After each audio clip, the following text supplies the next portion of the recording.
پیارے بچوں، ہماری آج کی اس کہانی میں ایک ننھی چیونٹی صبح سے اپنے گھر سے نکلی ہوئی تھی، مگر ابھی تک وہ کچھ ایسا کھانا حاصل نہ کر پائی تھی جو وہ اپنے گھر لے جاتی۔ تھوڑا سا پیٹ بھرنے جتنی خوراک ضرور مل گئی جس سے اس نے اپنی بھوک مٹائی، پھر پیاس نے ستایا تو پانی ڈھونڈنے نکلی۔ جلد ہی اسے ایک ندی مل گئی۔ وہ آگے جھک کر ندی سے پانی پینے لگی۔ پانی اتنا ٹھنڈا اور میٹھا تھا کہ وہ پیتی ہی گئی۔ اچانک ہی اس کا پاؤں پھسلا اور وہ ندی میں جا گری۔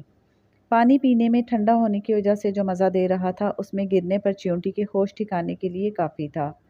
سردی سے برا حال اور پھر اوپر سے سانس لینا بھی مشکل۔ خیر اس نے تیرنے کی کوشش کی مگر بے سود۔ اتنا پانی اور چیونٹی کا چھوٹا سا وجود، وہ ڈوبنے لگی۔ اٹھتے اٹھتے اچھی فاختہ کی نظر پانی میں ڈوبتی چیونٹی پر پڑی تو اس نے فوراً ہی چیونٹی کو بچانے کا فیصلہ کیا، مگر کیسے؟ جو کچھ بھی کرنا تھا جلدی کرنا تھا۔ اسے اور تو کچھ نہ سوجا۔ اس نے نزدیک ہی ایک درخت کا بڑا سا پتا توڑا اور چیونٹی کے پاس پانی میں ڈال دیا۔ چیونٹی نے کوشش کی اور پتے پر چڑھنے میں کامیاب ہو گئی۔ آخر فاختہ نے اسے بچا ہی لیا تھا۔ تھوڑی دیر تک چیونٹی لمبے لمبے سانس لیتی رہی، پھر اس نے فوراً ہی فاختہ کی طرف دیکھا جو ابھی تک اس کے اوپر اڑ رہی تھی۔ چیونٹی نے اس کا شکریہ ادا کیا۔ فاختہ مسکرا دی۔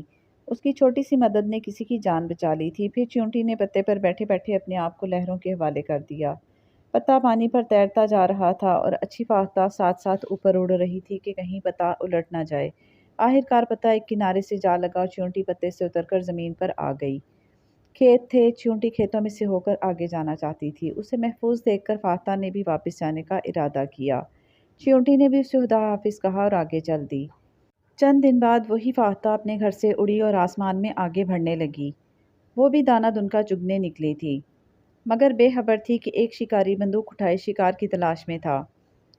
وہ شکار تو مرغابی کا کرنے نکلا تھا، مگر ابھی تک اسے کوئی مرغابی نہ ملی تھی۔ پھر اچانک اسے فاختہ نظر آ گئی۔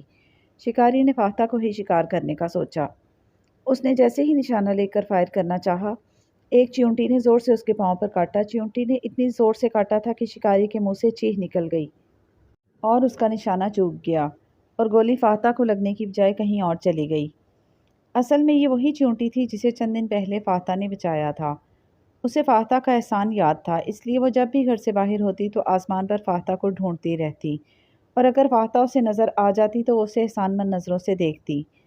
اس دن بھی فاختہ کے نظر آنے پر چیونٹی اسے دیکھ کر خوش ہو رہی تھی۔ وہ اس سے باتیں کرنا چاہتی تھی اور اسے اپنی دوست بنانے کی خواہش مند تھی کہ اچانک اسے وہ شکاری نظر آ گیا اور اس کے ہاتھ میں بندوق دیکھ کر چیونٹی اس کے ارادے بھانپ گئی، اور پھر اس سے پہلے کہ شکاری فاختہ کا شکار کرتا، چیونٹی نے اس کے پیر پر کاٹ کر فاختہ کی جان بچا لی۔ فاختہ نے بھی چیونٹی کو دیکھ لیا تھا۔ وہ اڑتی ہوئی نیچے آئی اور اس نے چیونٹی کا شکریہ ادا کیا، اور آج اسے پتہ چل گیا تھا کہ نیکی کبھی رائے گاہ نہیں جاتی۔ پھر چیونٹی اور فاختہ کی دوستی ہو گئی اور یہ کہانی یہیں ختم ہوئی۔ بچوں اب جلدی سے چینل کو سبسکرائب کر دیں اور ہماری اس ویڈیو کو لائک اور شیئر کر دیں۔ اللہ حافظ۔